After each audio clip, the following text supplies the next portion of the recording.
हाँ जी फ्रेंड्स, आज एडुटेरिया का करंट अफेयर्स करने जा रहे हैं। जैसा कि हम जानते हैं कि बीपीएससी में करंट अफेयर्स का अच्छा खासा वेटेज होता है और एडुटेरिया स्पीडी 2-3 मैगज़ीन आपको फॉलो करने की ज़रूरत है। एक एडुटेरिया स्पीडी और एक मैं कराई रही हूँ ये डीएसपी सर जिनके रैंक 1 आई थी 69th में, उनकी बुक इनफ है। ये तीनों सेट आप कर लीजिए। और ये एमसीक्यू फॉर्मेट में है और आपको पहले से जो करा रखे हैं उसकी रिवीजन भी होती जाएगी। तो ये सेट 1 कर रहे हैं हम। और प्लीज़ अगर आप लाइक कर देते हैं वीडियो देखते समय तो फिर थोड़ा-सा मोटिवेशन मिल जाता है मुझे वीडियो बनाने के लिए। तो बिना किसी देरी के हम स्टार्ट करते हैं। पहले भी पढ़ चुके हैं हम ये एडुटेरिया फटाफट में ये क्वेश्चन कर चुके हैं हम। किनकी 300वीं जयंती पर मोदी जी ने 300 रुपए का स्मारक सिक्का डाक टिकट जारी किया है। सिक्का और डाक टिकट 300 रुपए का जारी किया है। ये किसकी है इनमें से?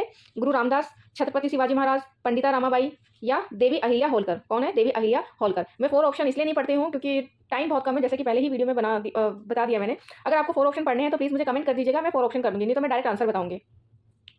उल्लास नव भारत साक्षरता कार्यक्रम के तहत किस राज्य ने खुद को पूर्ण साक्षर राज्य घोषित किया है? तो ये मेघालय नहीं है, कई बच्चे मेघालय को टिक कर सकते हैं। मिजोरम है, एक त्रिपुरा है और एक गोवा है।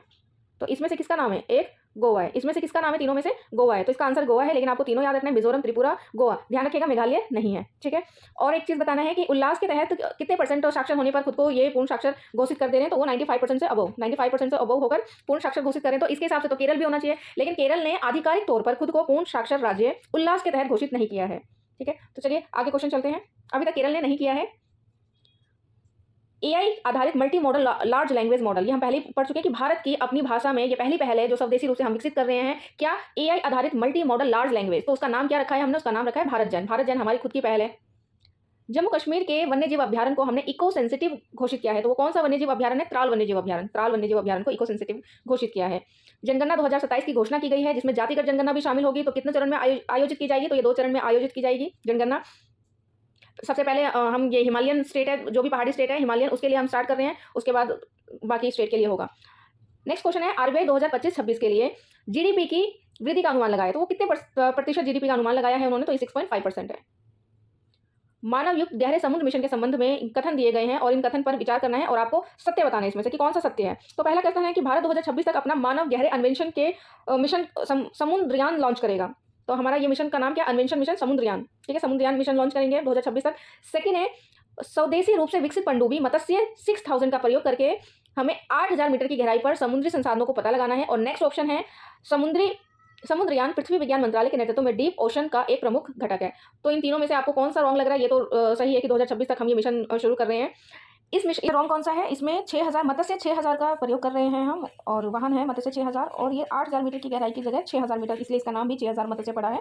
ये 8000 की जगह हम 6000 मीटर की गहराई का यूज कर रहे हैं। तो ये सेकंड गलत हो जाता है, और सेकंड गलत हो जाता है तो हमारा ये 3 ऑप्शन जहाँ पे सेकंड है एलिमिनेट हो जाता है। तो हमारा ऑप्शन क्या बचा? ऑप्शन सी, ठीक है। दोबारा गहरे समुद्र मिशन के लिए हमने मत्स्य 600 नामक एक मिशन स्टार्ट किया है, और मत्स्य 6000 हमारा एक वाहन है जो कि इस मिशन को करेगा। और भारत 2026 तक जो शुरू हो भी चुका है, पहला चरण गहरे समुद्र मिशन को लॉन्च करेगा, ये शुरू हो चुका है, ठीक है। इसका पहला चरण शुरू हो चुका है। आगे चलते हैं। इंडिया जस्टिस रिपोर्ट के बारे में पूछा हुआ है कि विचार कीजिए इसमें से कौन सा असत्य है, गलत कौन सा है इसमें से?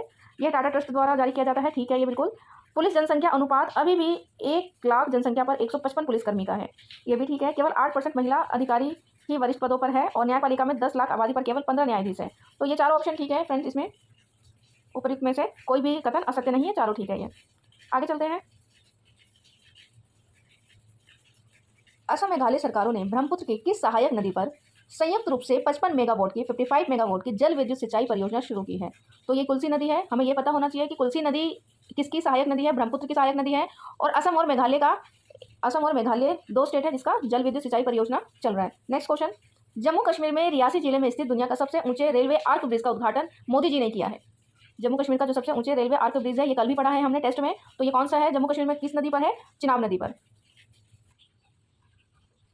फ्रेंड्स बैकग्राउंड आवाज आ रही हो थोड़ी सी तो एडजस्ट कर लीजिएगा, बारिश आ रही है आज और इसलिए बीच बीच में वीडियो रोकना पड़ रहा है मुझे। तो चलिए स्टार्ट करते हैं। नेक्स्ट 11 क्वेश्चन पे आगे हम। विश्व स्वास्थ्य दिवस 2025 की थीम स्वस्थ शुरुआत आशाजनक भविष्य मातृ और नवजात शिशु स्वास्थ्य पर केंद्रित है। तो आपको ये याद रखना है, सबसे इंपॉर्टेंट है कि स्वस्थ शुरुआत आशाजनक भविष्य, ये विश्व स्वास्थ्य दिवस की थीम है इस बार, और माता के स्वास्थ्य नवजात शिशु के स्वास्थ्य पर केंद्रित है। सेकंड है कि यह दिवस जो है किस लिए मनाया जाता है? WHO की स्थापना के उपलक्ष्य में 7 अप्रैल को मनाया जाता है ये, और 1948 में WHO का स्थापना हुआ था। तो मैं ये कैसे याद रखती हूँ WHO का WHO की इसकी स्थापना 1948 में कैसे हुई? तो H अल्फाबेटिकली ऑर्डर है ना, H8 अल्फाबेटिकली ऑर्डर है, और H8 जैसा दिखता भी है, ये अल्फाबेटिकली नंबर मैंने ऐसे याद भी कर रखा है। तो 8 मैंने ऐसे याद कर रखा है 1948, और एक है WTO, ये भी सेम है WTO। तो WTO कब बना था? तो WTO बना था 1995, जिसको पहले GATT गट के नाम से जाना जाता था। गट गैट जो भी पढ़ते हैं आप, ये क्वेश्चन भी आता है। WTO की स्थापना 1955 में हुआ है, सॉरी 1995, 55 मैंने गलती से लिख दिया, 1995 में हुआ है और इसको पहले GATT गट के नाम से जाना जाता था। फिलहाल हमारा क्वेश्चन ये है कि विश्व स्वास्थ्य दिवस की थीम है स्वस्थ शुरुआत आशाजनक भविष्य, और सेकंड ये इसलिए मनाया जाता है 7 अप्रैल को क्योंकि 1948 में इसकी स्थापना हुई थी। किस व्यक्ति ने गुजरात के मोढेरा में लगातार 20,000 बार सूर्य नमस्कार करके विश्व रिकॉर्ड बनाया है? 20,000 बार सूर्य नमस्कार हरियाणा का ये संदीप आर्या जी हैं, उन्होंने पूरा किया था। हरियाणा के बच्चे जो है खिलाड़ी जो है वो थोड़ा आगे भी रहते हैं इन सब कामों में, तो गुजरात के मोढेरा में उन्होंने 20,000 बार लगातार सूर्य नमस्कार किया है। ये टॉप 100 में भी था क्वेश्चन, जो हम पहले भी कर चुके हैं। किस बैंक ने भारत के शहरी बुनियादी ढांचे को उन्नत करने के लिए 10 अरब डॉलर तक निवेश करने की घोषणा की है? तो ये एशियाई विकास बैंक हमारे शहरी ढांचे को सुधारने के लिए। अच्छा, खीचन और मीनार आधिकारिक तौर पर रामसर स्थल घोषित किया गया है। खीचन और मीनार, तो ये राजस्थान में है, राजस्थान में।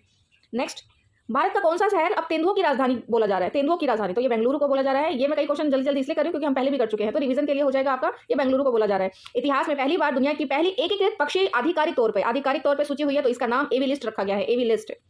विश्व बैंक द्वारा जारी रिपोर्ट के अनुसार भारत 2011-12 में गरीबी दर 27.1% से घटकर कितनी हो गई है? एक तो आपको ये याद रखना है कि 27.1% से घटकर, जो कि हमारा आधार वर्ष क्या है 2011-12, इससे घटकर कितनी हो गई है हमारी गरीबी दर? तो 5.3% हो गई है।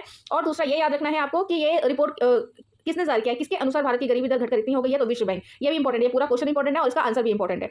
नेक्स्ट, आरबीआई ने एनबीएफसी घोषित किया है किसी ई कॉमर्स कंपनी को, तो वो कौन सा ई कॉमर्स कंपनी है? फ्लिपकार्ट है वो, फ्लिपकार्ट।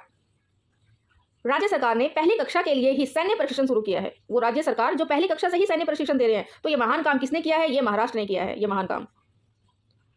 भारत ने ईरान में फंसे छात्रों को वापस बुलाने के लिए इनमें से कौन सा ऑपरेशन की शुरुआत किया था? दोस्त, मैत्री, गंगा, तो कौन सा ऑपरेशन था इसमें से? सिंधु नहीं है, याद रखना। ऑपरेशन सिंधु हमने पाकिस्तान के विरुद्ध किया, ये सिंधु है। जल्दीबाजी में एग्जाम में गलत टिक करके मत आना। तो ईरान में फंसे भारतीयों के लिए किया था हमने सिंधु। किस राज्य के प्रसिद्ध भारतीय मादक पेय फेनी को भौगोलिक संकेतक मिला है? तो मादक पेय फेनी या दारू वगैरह से रिलेटेड ये क्या फेमस है हमारा? गोवा। तो गोवा ने ये जीआई टैग घोषित किया है। भारत के राष्ट्रपति द्रौपदी मुर्मू की एडीसी नियुक्त होने वाली पहली महिला नौसैनिक अधिकारी जो राष्ट्रपति की एडीसी नियुक्त हुई है, तो इनमें से कौन सी है? इनमें से है सोलंकी जी, लेफ्टिनेंट कमांडर यशवजी सोलंकी। किस राज्य सरकार ने औद्योगिक विकास को बढ़ावा देने के लिए उद्योग क्रांति की शुरुआत की है? तो उद्योग क्रांति की शुरुआत किसने की है? पंजाब ने। उद्योग क्रांति की शुरुआत पंजाब ने किया है, ये गलत लगा हुआ है। गुजरात की गिफ्ट सिटी में क्वींस यूनिवर्सिटी बेल्सफोर्ट के नए अंतर्राष्ट्रीय परिसर का डीन किसे नियुक्त किया गया है? तो ये प्रोफेसर सतीश कुमार नियुक्त हुए, प्रोफेसर सतीश कुमार। बिहार सरकार ने वरिष्ठ नागरिकों को, विधवाओं, दिव्यांगजनों, इन सब के 400 रुपये से बढ़ाकर कितने रुपए प्रति माह कर दिया है? तो 1100 रुपये कर दिया। 400 से बढ़ाकर 1100, ये भी इंपॉर्टेंट क्वेश्चन है।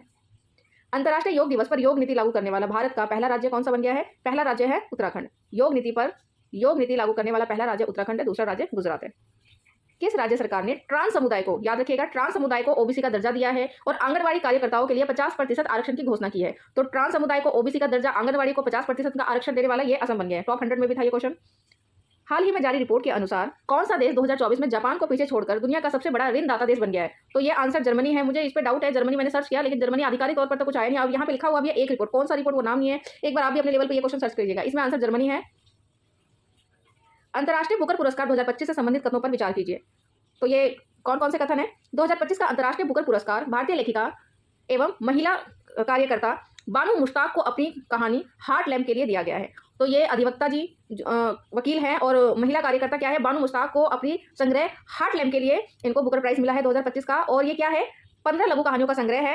एक्चुअली ये 12 लघु कहानियों का संग्रह है और तमिल की जगह कन्नड़ भाषा में है। कन्नड़ भाषा में है ये। आपको ये तमिल कहानी की जगह बस आपको ये याद रखना कि कन्नड़ भाषा में है और गर्ल्स के ऊपर है, ये लड़कियों के ऊपर लिखी गई कहानी है ये। तो ये ऑप्शन सेकंड रॉन्ग है, ऑप्शन फर्स्ट 29 का ऑप्शन फर्स्ट होगा। यूनेस्को ने भारतीय शहर को क्रिएटिव सिटी का गैस्ट्रोनॉमी में नामांकित किया है। तो ये गैस्ट्रोनॉमी कौन सा है हमारा? लखनऊ है, गैस्ट्रोनॉमी लखनऊ। और हम क्वेश्चन कर चुके हैं कोझिकोड। आप बताएंगे कोझिकोड जो है ये इसको कौन सा सिटी घोषित किया है, ये आप बताएंगे। कर चुके हैं क्योंकि हम। कौन सी कंपनी माइक्रोसॉफ्ट को पीछे छोड़कर दुनिया की सबसे मूल्यवान कंपनी बन गई है? ये एनवीडिया इसका आंसर है। नेक्स्ट क्वेश्चन पे आते हैं 32। इजराइल ने अपने सैन्य अभियान के तहत ईरान के न्यूक्लियर साइट्स पर हमला किया है। इजराइल ने ईरान पर हमला किया है, उस ऑपरेशन का नाम है ऑपरेशन राइजिंग लॉयन। ब्रिटेन की जासूसी एजेंसी है MI6, उसकी पहली महिला प्रमुख बनी है, तो उनका नाम क्या है? मैट्रेवेली, ब्लेज मैट्रेवेली। संयुक्त राष्ट्र महासभा ने वर्ष 2026 को कौन सा वर्ष घोषित किया है? तो वर्ष 2026 को महिला किसान वर्ष उन्होंने घोषित किया है। मुझे ये महिला किसान वर्ष याद कर रखा है बस मैंने, महिला किसान वर्ष। SDG सूचकांक 2025 में भारत को कौन सा स्थान प्राप्त हुआ है? तो ये इंटरेस्टेड है, पूरा 100 भी नहीं है, 99, 100 में एक कम कर दिया है। वैश्विक लैंगिक अंतराल सूचकांक 2025 में शीर्ष स्थान किसने प्राप्त किया है? तो ये डेनमार्क नहीं है, ये आइसलैंड है, आइसलैंड। भारत और किस देश के बीच उलान बटोर में नोमैडिक एलिफेंट 2025 का 17वां संस्करण आयोजित हुआ है? ये कोरिया में। मतलब किन दो देशों के बीच में? भारत और मंगोलिया के बीच में कौन सा है नोमैडिक? कहाँ पे हुआ है ये? उलान बटोर में। अमेरिका ने किस ऑपरेशन के तहत ईरान के 3 ठिकानों पर हमला किया है? तो ऑपरेशन राइजिंग लायन बताएंगे आप, अभी ऊपर हमने पढ़ा है 2 क्वेश्चन पहले कि ऑपरेशन राइजिंग लायन किसका है? ये अमेरिका का है। तो अमेरिका हमेशा सबको क्या मारता रहता है? हैमर, सबको हैमर मारता रहता है अमेरिका, सबको हथौड़ा मारता रहता है। तो अमेरिका का मिडनाइट हैमर ये अमेरिका का ऑपरेशन है। और अमेरिका का मिडनाइट हैमर किसके लिए? ईरान के ऊपर परमाणु ठिकानों पर हमला करने के लिए था ये। और इजराइल का बताइए कौन सा है? अभी ऊपर पढ़ा है हमने।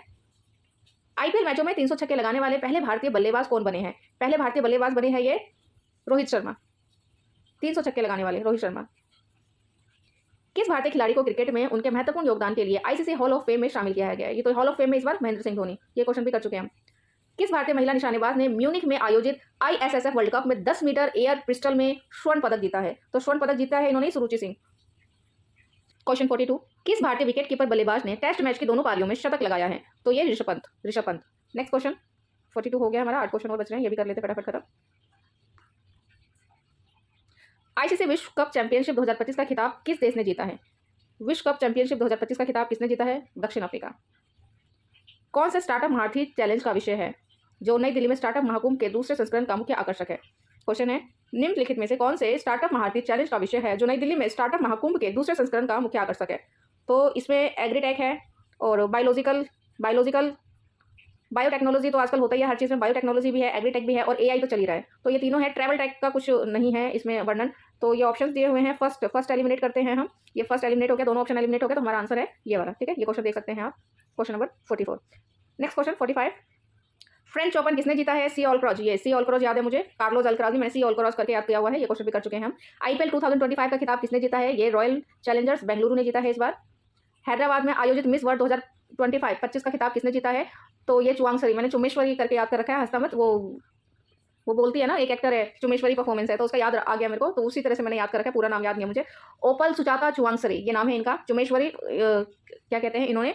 हैदराबाद में मिस वर्ल्ड आयोजित हुआ है, ये भी इंपॉर्टेंट है, कहाँ पे? मिस वर्ल्ड 2025 हैदराबाद में आयोजित हुआ है, तो ये पूरा क्वेश्चन ही इंपॉर्टेंट है। नाम है ओपल सुचाता चुवांगसरी। किस भारतीय अभिनेता ने ह्यूमैनिटेरियन अवार्ड जीता है? ये सोनू सूद है इस बार। और लास्ट क्वेश्चन है, उद्योग परिसंघ का अध्यक्ष किसे नियुक्त किया गया है? उद्योग परिसंघ का अध्यक्ष ये नियुक्त किया गया है राजीव मेवानी। 49 क्वेश्चन है, किस राज्य ने जल संकट की समस्या से निपटने के लिए वंदे गंगा जल संरक्षण, तो ये राजस्थान को जरूरत है इसकी, जल संरक्षण तो सबको जरूरत है, लेकिन वंदे गंगा जल संरक्षण ये राजस्थान ने शुरू किया है। तो ये 50 क्वेश्चन खत्म होते हैं हमारा, और आप ये आंसर का स्क्रीनशॉट ले सकते हैं और बोलेंगे तो मैं पोस्ट भी कर दूंगी। और टेलीग्राम ग्रुप ज्वाइन कर सकते हैं फ्रेंड्स।